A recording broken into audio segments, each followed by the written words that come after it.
Allahu Akbar, Allahu Akbar, Allahu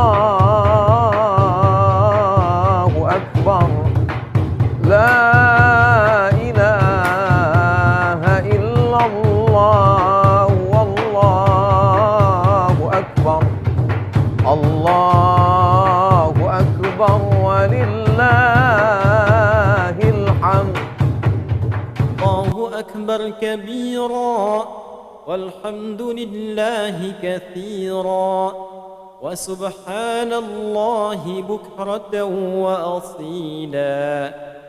La ilaha illallah wahdah sadaqa wa'dah wa nasara 'abdah wa a'azza jundahu wa hazama al-ahzaba wahdah. La ilaha illallah wallahu akbar. Allahu akbar walillahil hamd.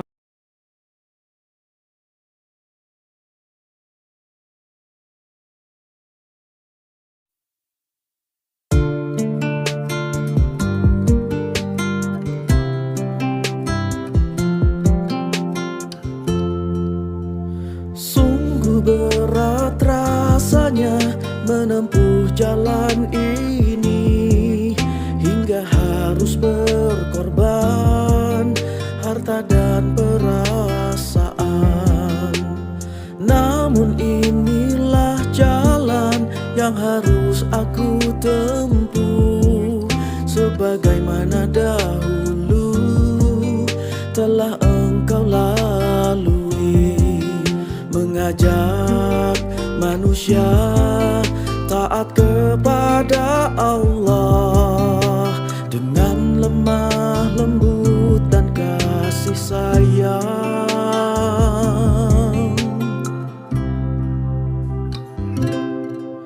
Dakwah maksud hidup, hidup dalam dakwah, dakwah sampai mati, mati dalam dakwah. Dakwah maksud hidup, hidup dalam dakwah, dakwah sampai mati, mati dalam dakwah.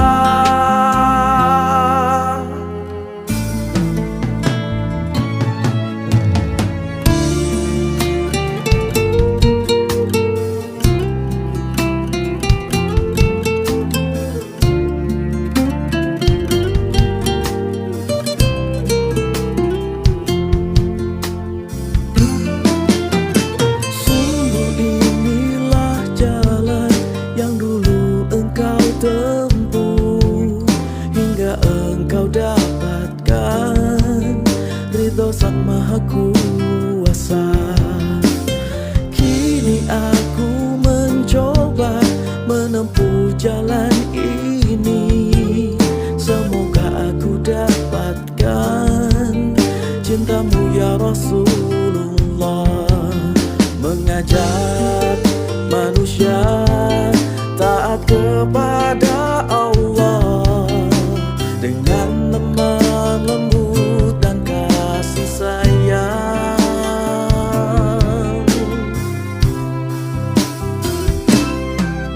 Dakwah maksud hidup, hidup dalam dakwah, dakwah sampai mati, mati dalam dakwah. Maksud hidup, hidup dalam dakwah, dakwah sampai mati, mati dalam dakwah. Dakwah maksud hidup, hidup dalam dakwah, dakwah sampai mati, mati dalam dakwah. Maksud hidup, hidup dalam dakwah, dakwah sampai mati, mati dalam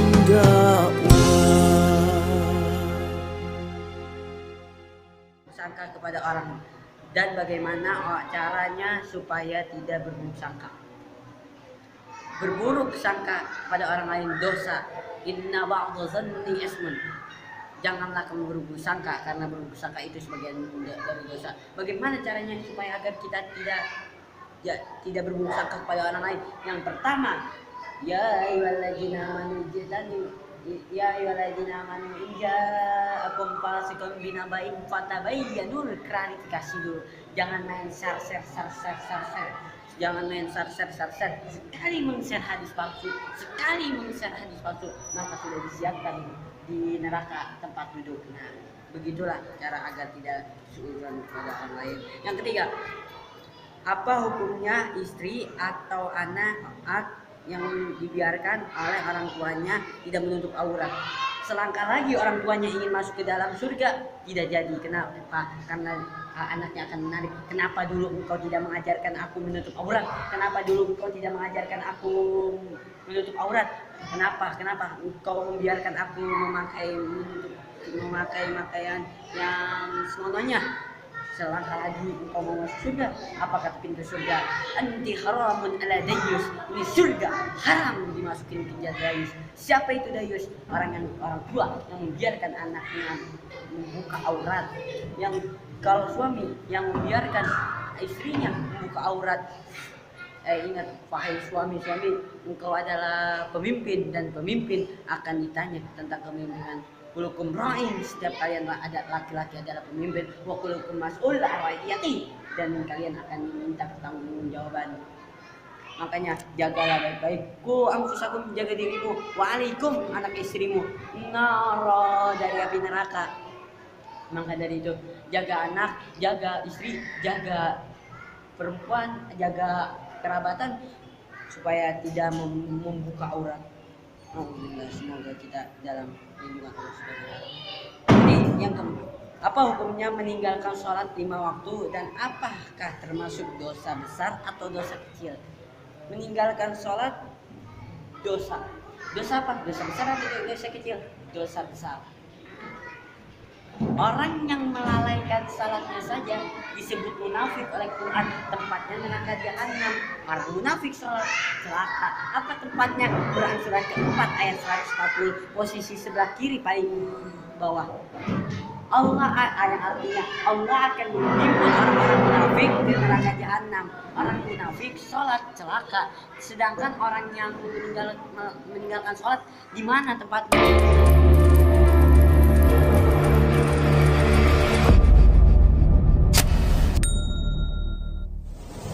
Satu hari selesai melaksanakan sholat Idul Fitri, para sahabat mendengar Rasul mengucapkan amin sampai 3 kali. Amin, amin, amin. Heran para sahabat ini, kok baginda Rasul tidak ada yang berdoa, tidak ada angin, tidak ada hujan, amin sampai 3 kali. Lalu mereka bertanya, ya Rasul, apa gerangan kok amin sampai 3 kali, kenapa? Kamu tidak tahu? Tidak tahu ya Rasul. Tadi selesai sholat, turun malaikat Jibril kepada saya. Lalu beliau bilang, ya Muhammad, saya mau berdoa kepada Allah. Mau kau mengaminkan? Silahkan Jibril. Berdoalah malaikat Jibril. Rasulullah mengaminkan. Logikanya, kalau sudah malaikat Jibril lah yang berdoa, lalu Rasulullah yang mengaminkan, apa iya doa itu meleset? Apa isi doanya? 3 macam permohonan. Maka Rasul 3 kali mengucapkan amin. Yang pertama, doa malaikat Jibril, ya Allah, pada hari ini 1 Syawal, ketika doanya itu, saya bermohon kepadamu, jangan engkau terima puasa dan ibadahnya anak yang durhaka kepada ibu bapaknya. Rasulullah mengucapkan amin. Belum tentu setiap kita orang tua kan, tapi pasti setiap kita adalah anak. Ini barangkali tradisi yang merangsang kita mudik lebaran, sungkem sama ibu bapak. Bapak yang pergi pagi pulang sore, peras keringat, banting tulang, kepanasan, kehujanan, mencari nafkah untuk membesarkan kita. Ibu yang melahirkan kita dalam pilihan antara hidup dan mati. Sakit, pedih, bagai ditarik kulit dari dagingnya, bersatu air mata, keringat, dan darah. Dilahirkannya kita. Setelah sedikit jadi orang, sering lupa kacang akan kulitnya. Sehingga boleh jadi orang bilang, kasih ibu sepanjang jalan, kasih anak sepanjang galah. Maka setelah selesai dari sholat Id, hal pertama yang harus kita lakukan silaturahmi, minta ridhonya, minta maafnya, tidak lain adalah ibu dan bapak kita. Biarlah anak itu berkedudukan tinggi, berharta banyak, berpengetahuan luas, kalau sudah durhaka kepada ibu bapak, kurang ajar kepada ibu bapak, didoakan oleh malaikat Jibril, diaminkan pula oleh Rasul agar puasa dan ibadahnya jangan diterima oleh Allah Subhanahu wa ta'ala. Tidak ada bahagia yang bisa ditegakkan tanpa restu ibu bapak. Dan kehancuran, kebinasaan, kerusakan akan mudah terjadi dengan mendurhakai ibu dan bapak. Yang kedua, doa malaikat Jibril, ya Allah, hari ini 1 Syawal, saya mohon kepadamu, jangan engkau terima puasa dan ibadahnya istri yang durhaka kepada suaminya.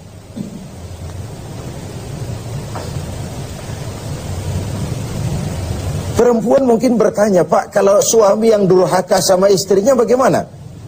Masalahnya bukan kedurhakaan tadi. Masalahnya adalah seorang istri itu, seorang suami itu pemimpin. Nah, istri itu swarga manut, neraka katut. Pemimpinlah yang di akhirat nanti akan dimintakan tanggung jawab tentang rumah tangganya, bukan istri tapi suami.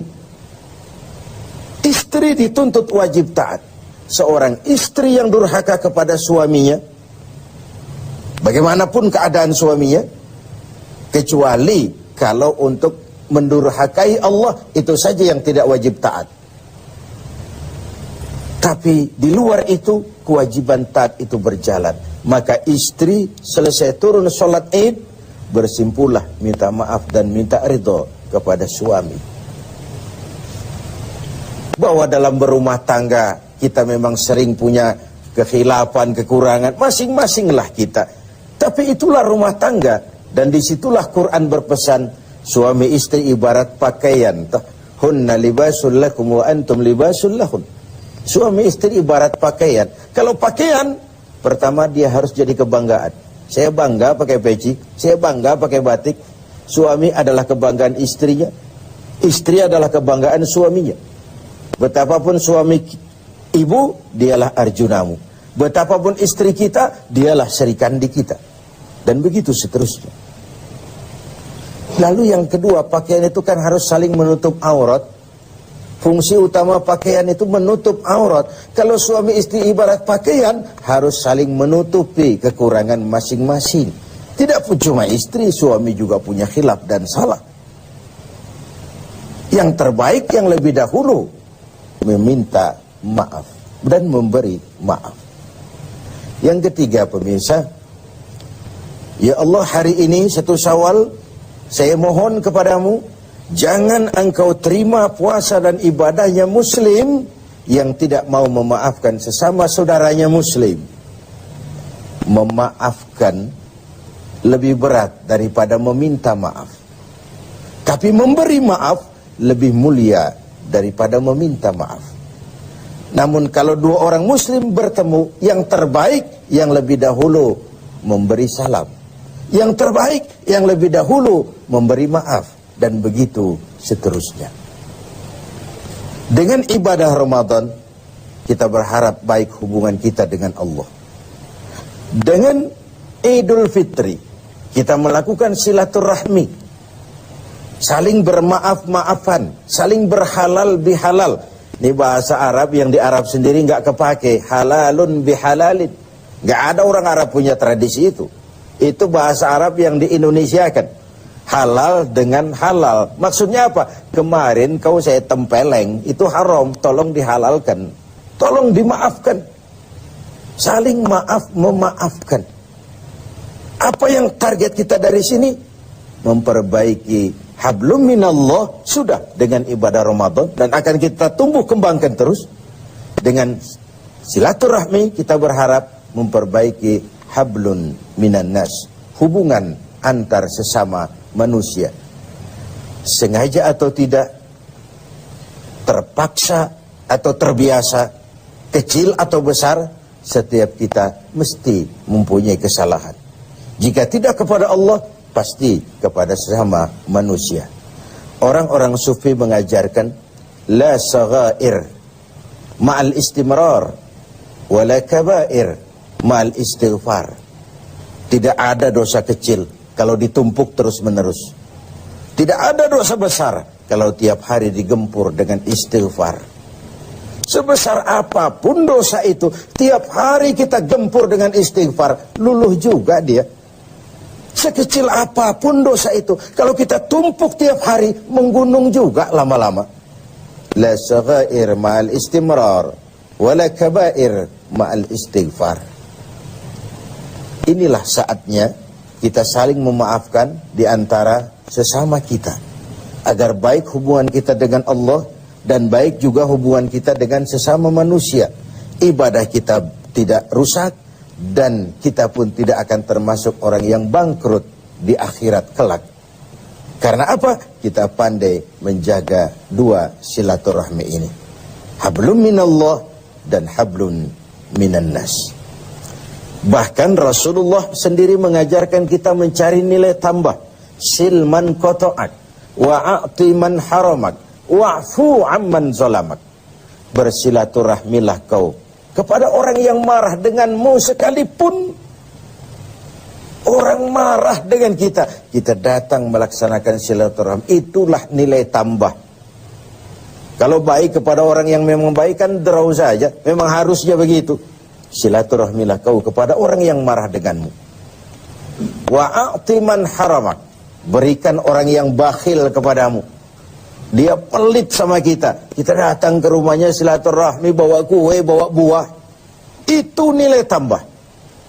Wa'fu amman zalamak, maafkan orang yang berlaku zalim terhadap dirimu. Memaafkan, saya katakan tadi, lebih berat daripada meminta maaf. Karena memberi maaf dalam posisi di atas, tapi memberi maaf lebih mulia daripada meminta maaf.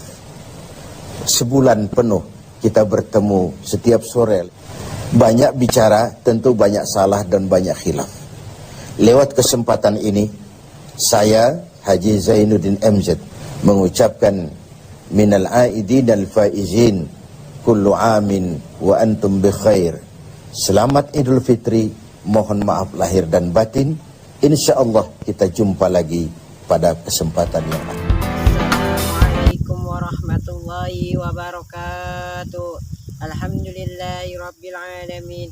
Wassalatu wassalamu ala sayyidina Muhammadin wa ala alihi wa sahbihi ajma'in, amma ba'du.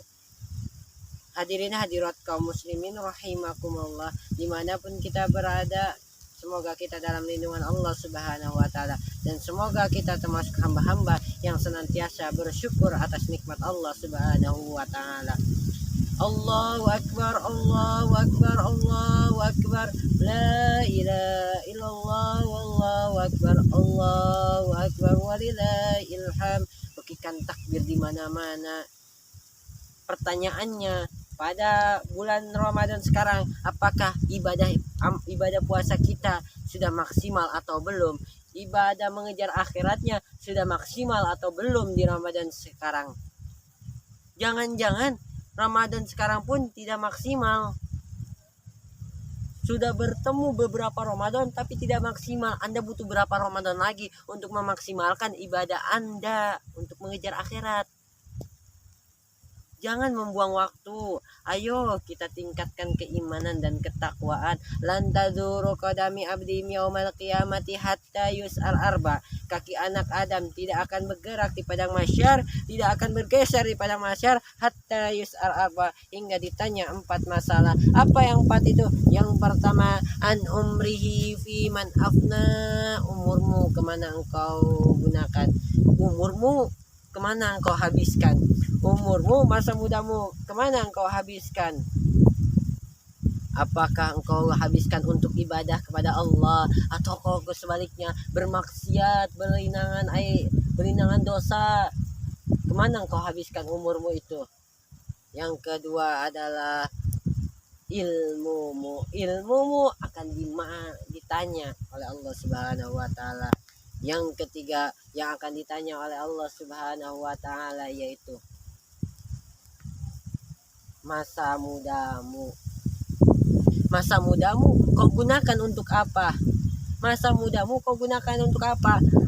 Ada seorang tua, terus diwawancarai oleh seorang wartawan. Bapak umurnya berapa? 7 tahun. 7 tahun. 7 tahun. Anak bapak berapa? 1. 1 saja. 1. Harta bapak berapa banyak? 10 sampai 20 juta. Lalu wartawan ini menjawab, kenapa bapak berbohong? Saya tahu anak bapak banyak. Kenapa bapak cuma bilang 1? Saya tahu harta bapak banyak. Kenapa bapak cuma bilang 10 sampai 20 juta? Saya tahu umur bapak 63 tahun. Kenapa bapak bilang 7 tahun? Senyum agak getir, orang tua tersebut menjawab, kau benar nak. Umur saya kalau dihitung-hitung 63 tahun. Tapi dari 63 tahun itu, rasa-rasanya saya pakai ibadah hanya 7 tahun. Yang saya gunakan untuk ibadah, yang saya gunakan untuk beribadah kepada Allah. Saya untuk ibadah kepada Allah. Saya taat kepada Allah hanya 7 tahun rasanya umur saya yang saya pakai untuk ibadah. Tapi umur yang lain entah kemana saya habiskan. Kalau masalah harta, ya kau benar. Harta saya banyak, aset di mana-mana. Tapi rasa-rasanya yang bisa menolong saya di yaumil qiyamah nanti hanya 14 sampai 20, hanya 10 sampai 20 juta saja yang saya pakai untuk menyumbangkan tanah ke masjid, untuk menyumbangkan ke masjid, untuk menyumbangkan harta ke pesantren. Itu yang akan bermanfaat.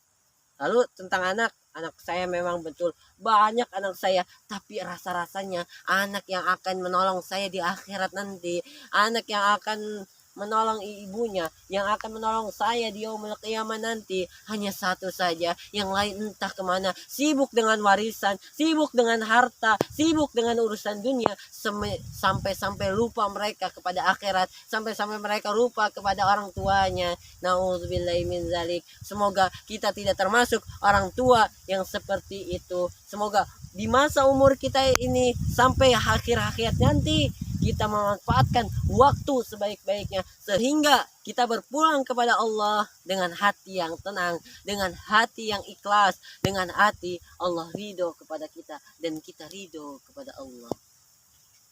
Dengan senyuman, nangis dengan senyuman, maka manfaatkanlah waktu sebaik-baiknya. Yang keempat yang akan ditanya adalah hartamu. Hartamu kau gunakan kemana dan dapat dari mana? Kalau masalah harta 2, yang pertama kau dapat dari mana, lalu kau belanjakan kemana? Ada orang yang dapat harta dari cara yang halal tapi dibelanjakan dengan cara yang haram. Ada orang yang mendapatkan harta dengan cara haram tapi dibelanjakan dengan cara halal. Ini juga tidak boleh. Kenapa? Wa anfiqu, bersedekahlah, wa anfiqu, berzakatlah, wa anfiqu, berinfaklah min thayyibat, dari yang halal-halal saja. Yang haram Allah tidak terima. Engkau uang haram dibawa ke Mekah, kata malaikat lalak bayi wala sadait, kamu tidak dapat haji mabrur, kamu tidak dapat panggilan Allah. Zaduka haram, karena kamu berangkat dengan uang haram. Makanya gunakanlah uang dengan cara yang baik dan dapatkan dengan cara yang baik. Kalau kita mendapatkan uang dengan cara baik, insya Allah kita harus membelanjakannya juga dengan cara yang baik. Mudah-mudahan ciri harta bermanfaat itu kepakai untuk menutup aurat. Anda punya harta 100.000 bisa menutup pakaian Anda, menutup aurat Anda, bajuan menutup aurat Anda. Itu ciri harta berkah. Tapi sebaliknya, ada orang dikasih 100 juta, dikasih 20 juta, tapi pakaiannya tidak menutup aurat. Itu ciri harta yang tidak berkah. Ada yang patut dipertanyakan, itu harta berasal dari mana? Karena ciri harta berkah itu kepakai. Makanya ada orang yang punya 100.000 doang, 100.000, tapi kepakai bisa menutup aurat. Itu bagus, itu bagus. Tapi ada orang yang dikasih 100 juta, dikasih 200 juta, tapi tidak bisa menutup aurat. Anda butuh berapa ratus juta lagi untuk bisa menutup aurat Anda? Anda butuh berapa ratus juta? 1M, 2M, berapa triliun lagi untuk supaya Anda bisa menutup aurat Anda. Makanya tutuplah aurat Anda, tutuplah. Manfaatkanlah waktu ini sebaik-baiknya. Manfaatkan. Jangan sampai kita sibuk terlena dengan dunia. Yang dipikirannya dunia. Sampai lupa mengejar akhiratnya.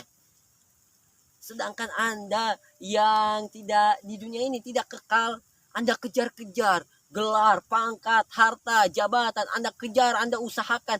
Tapi kenapa yang akhirat, yang kekal abadi selama-lamanya, Anda tidak kejar?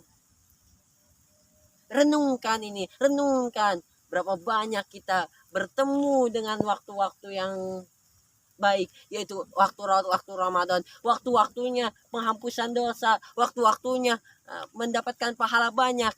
Tapi kita tidak memanfaatkan waktu itu. Hati-hati kita. Kita hanya terlena dengan dunia. Maka kita harus terus mengejar akhirat. Kejar akhirat, maka dunia akan mengikutimu. Kejar dunia, maka akhirat tidak akan mengikutimu. Maka dari itu, mari kita tingkatkan keimanan kita, tingkatkan kualitas ibadah kita, tingkatkan ketakwaan kita kepada Allah Subhanahu wa taala.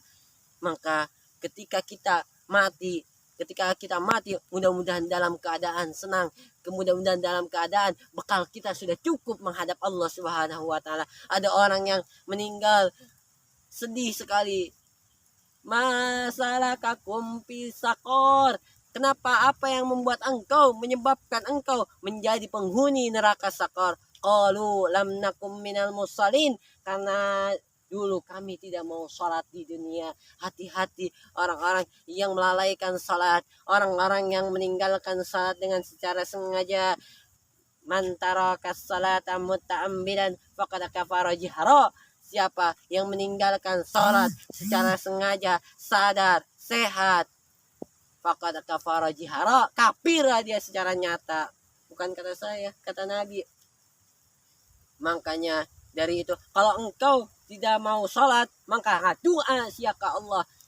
Doa, ya Allah, jangan jadikan abdi seorang manusia, tapi jadikanlah abdi seorang bagong. Nah itu doa kayak gitu. Kunaon seperti itu. Kenapa seperti itu? Karena kalau binatang di yaumil qiyamah nanti tidak akan ditanya persoalan sholat, tidak akan ditanya. Tapi manusia pertama kali dibangkitkan sholat. Nasib sholat, baru sholat ya Allah, baru amal lainnya dihitung. Tapi nasib sholat, tidak sholat, maka amal sajiannya tidak akan bermanfaat, tidak akan berguna, hapus, hilang seperti abu saja, tidak bermanfaat. Maka berdoalah kepada Allah Subhanahu wa taala.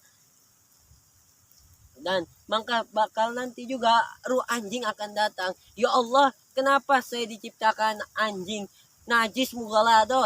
Kenapa saya diciptakan Saya nggak mau ya Allah, kenapa saya diciptakan? Tenang anjing, ada yang lebih najis lagi. Tuh, babi datang. Babi, saya pun Allah mau protes. Kenapa saya diciptakan najis? Kenapa saya diciptakan seperti anjing najis? Saya tidak disukai oleh orang-orang Islam. Kenapa saya seperti ini? Apa kata Allah? Tenang anjing, babi. Ada derajatnya yang paling tinggi. Siapa itu? Orang yang tidak mau sholat. Makanya orang yang tidak mau sholat itu lebih dari babi. Presiden yang tidak mau sholat, presiden babi. Pejabat yang tidak mau sholat, pejabat babi. Sholatlah, sholatlah, sholatlah. Makanya orang-orang yang tidak sholat derajatnya lebih rendah daripada babi dan anjing. Hati-hati saudara, mari kita introspeksi diri kita. Apakah kita sudah sempurna sholat kita? Apakah kita termasuk orang-orang yang senantiasa khusyuk dalam sholatnya? Apakah kita senantiasa menikmati sholat kita? Apakah kita justru terlena dengan dunia? Saat sholat pun kita terlena atau tidak dengan dunia kita? Hati-hati, pikirkanlah akhiratmu. Dunia akan bersamamu. Jangan makan besok. Tenang, ada Allah besok. Besok pun ada Allah yang akan menolongmu. Allah itu memberi rezeki.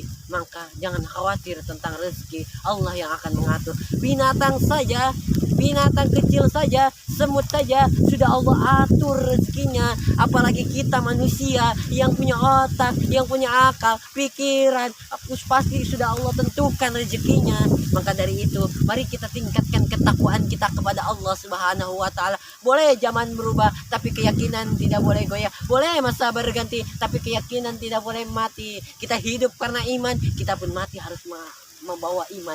Jangan sampai mati kita tidak membawa iman, sampai-sampai kita sedih menghadap Allah Subhanahu wa taala. Pergi, kita pun menjadi tenang. Ya ayyatuhan nafsul mutmainnah, irji'i ila rabbiki radiyatan mardiyah wadkhuli fi ibadi wadkhuli jannati.